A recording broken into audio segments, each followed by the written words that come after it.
Kitang-kita po na maraming proyekto para sa flood control ay palpak at gumuho. At yung iba, guni-guni lang. Huwag na po tayo magkumuri. Alam naman ng buong madla na nagkakaraket sa mga proyekto. Mga kickback, mga initiative, SOP, for the boys. Kaya sa mga nakikipagsabwatan upang kunin ang pondo ng bayan at nakawin ang kinabukasan ng ating mga mamamayan, mahiya naman kayo sa inyong kapwa Pilipino. Mahiya naman kayo sa mga kabahayan nating naanod o nalubog sa mga pagbaha. Following President Marcos's strong warning against alleged corruption in flood control projects, a troubling assessment on contractors raises new concerns. Meanwhile, the fate of the 2026 national budget now in the hands of Congress. Will it steer clear of the controversies that rock the 2025 spending plan? Will lawmakers finally prove their integrity amid allegations of flood control mismanagement? I'm Stanley Palisada and this is the Weekend Wrap.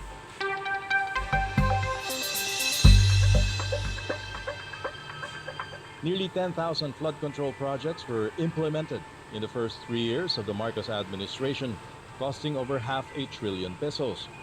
These programs were meant to protect a nation vulnerable to storms. But recent floods prove the projects fell short, leaving millions still affected. The president moved, questioning whether these funds were truly spent to prevent flooding or ended up lining the pockets of a few. After his strong warning at his fourth SONA, President Ferdinand Marcos Jr. unveiled what he called a disturbing assessment of government's flood control programs. Of the 10,000 projects, some lacked specifications, while several had identical contract prices despite being in different areas. He also flagged why most projects were built in provinces that aren't even among the most flood-prone. It is impossible for one barangay, even if they are the next barangay, to have the exact same project to the exact same amount with the exact same contractor. Imposible yan. Whatever pinaka-flood prone, yun dapat ang pinakamaraming project. Pero parang hindi tinutugma. The most striking revelation, 20% of the flood control funds just went to 15 contractors.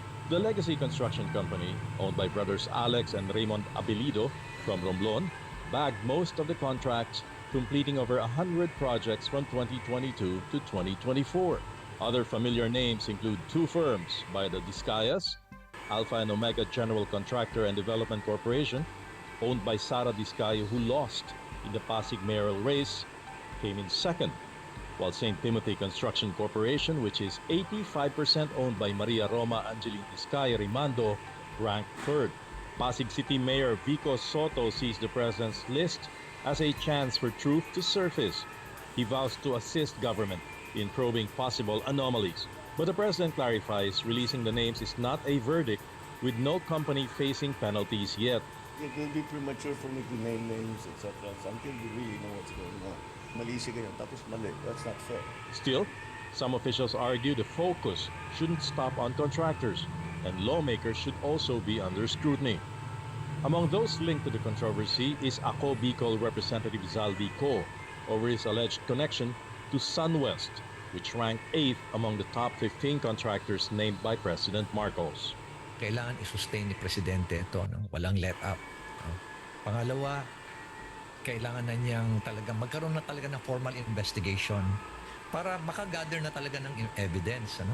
Kasi yung mga pinapadala lang sa kanya, mga kwan pa lang yan, lead. Ano? Kailangan talagang ma-convert mo to into pieces of evidence. Ang end result niyan dapat may makasuhan. Hindi lang dapat mga kontraktor, hindi lang dapat DPWH, mga politiko dapat. Whether they are members of Congress o kaya sa local government, dapat talaga makasuhan.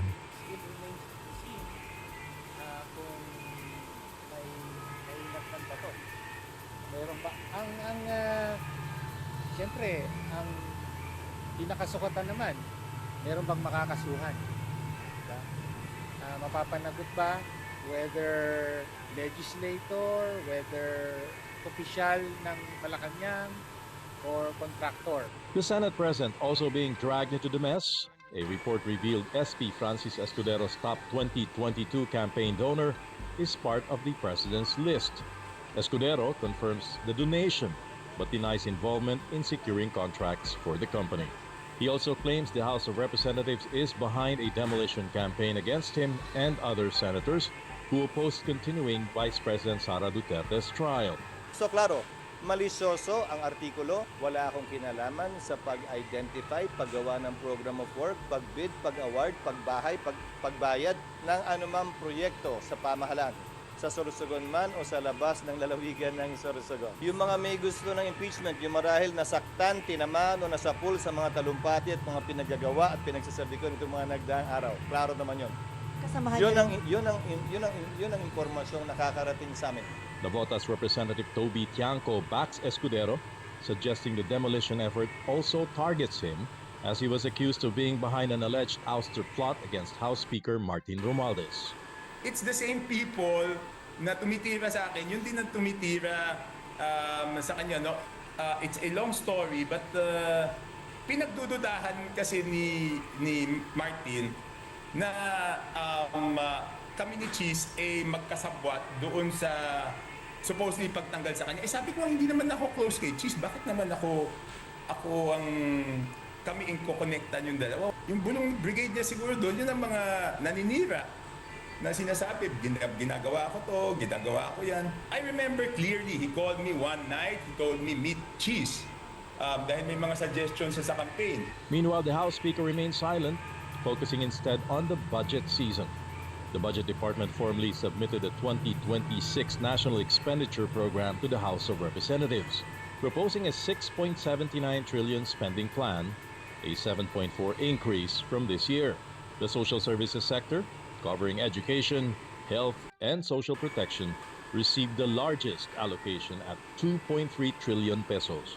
Meanwhile, the Education, Public Works, Health, Defense, and Interior departments also got the largest pieces in the pie. The economic team carefully considered the available fiscal space and worked diligently to tighten the budget. In fact, we received a total budget proposals amounting to 10.101 trillion pesos. And only those within the available fiscal space were considered. This ensures that even as we strengthen the economy and strive to achieve the nation's full potential, we remain committed to reducing the budget deficit.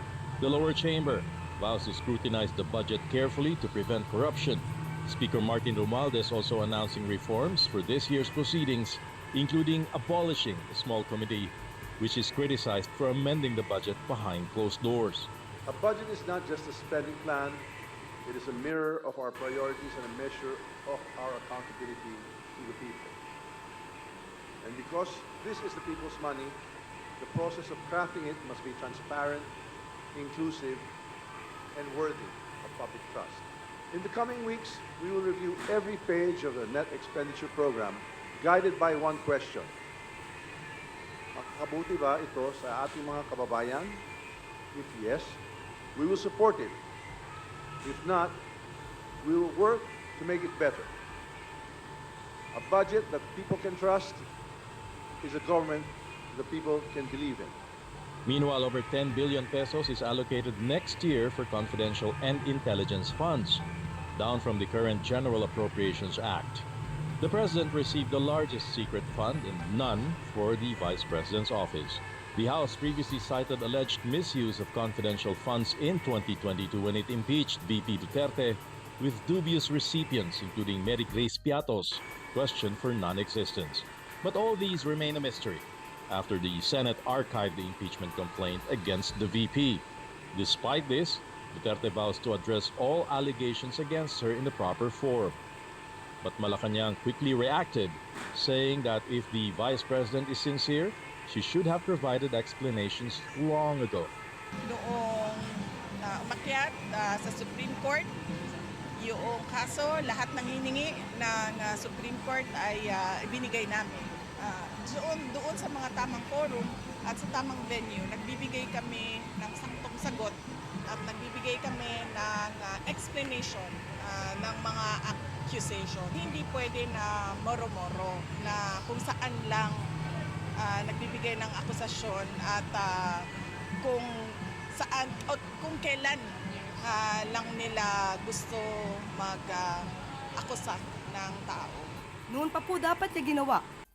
Noon pa lang dapat nalinis na po sa COA pa lang. Bago pa nagkaroon ng notice of disallowance, dapat ay naipaliwanag na ng maayos.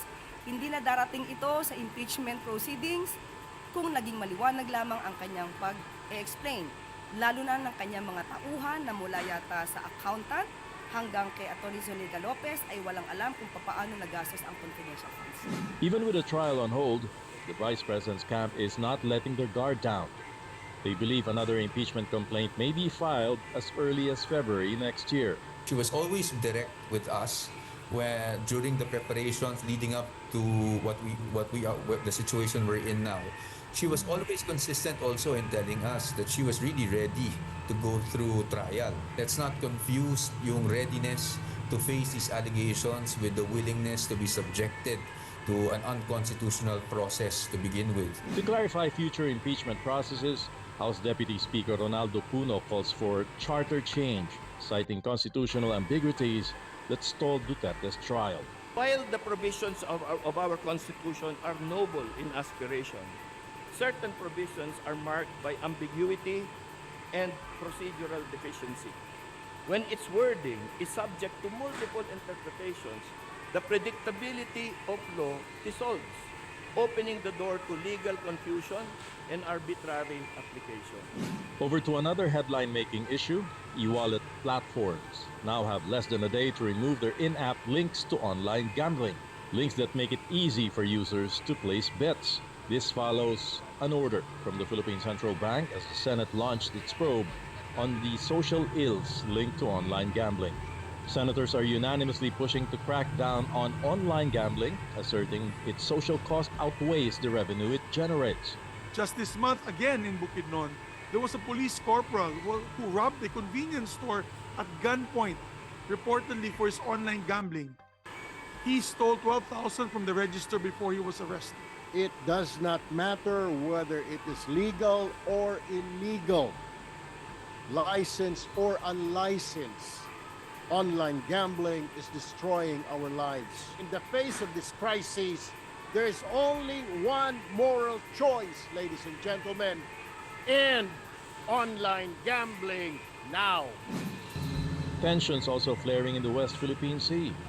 Two Chinese vessels collided while pursuing a Philippine Coast Guard ship, aiding over 35 Filipino fishing boats. No injuries were reported on the PCG side, but the Chinese ship suffered damage, raising concerns of possible casualties and missing personnel. There are actually 4 Chinese Coast Guard personnel in front of the China Coast Guard vessel. As a matter of fact, the closest was that person na naglalagay ng fender. Immediately after impact, wala na tayong nakitang 4 na tao doon sa harapan ng barko. They appeared to be searching for something or somebody, no? So we assumed that there was a search and rescue that was conducted yesterday. The incident also drawing criticism from government and top defense officials. But despite China's harassment, President Marcos insists the Philippines will not back down in asserting its sovereignty.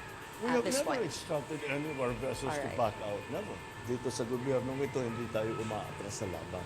Ibang level na yon, no? Ibang level na.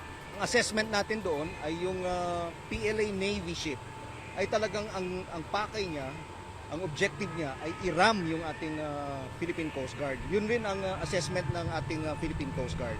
And overseas, the war in Gaza continues to take a deadly toll. 5 Al Jazeera journalists were killed in an Israeli airstrike, with Israel accusing one of them of being a Hamas operative. The media network has firmly denied this, condemning Israel's supposed genocide. The Watson's Institute Costs of War project says this is now the deadliest conflict for journalists on record, with at least 238 journalists killed since October 2023. ستواصلون رؤية الحقيقة عبر شاشة الجزيرة، لكن لن يزوركم أنس الشريف اليوم. لن يظهر هو أو محمد قريقع على شاشات الجزيرة في بث مباشر في بيوتكم، ولن تشاهدوا أي منهما يفضح جرائم القصف الإسرائيلي لبيوت غزة ويجول بين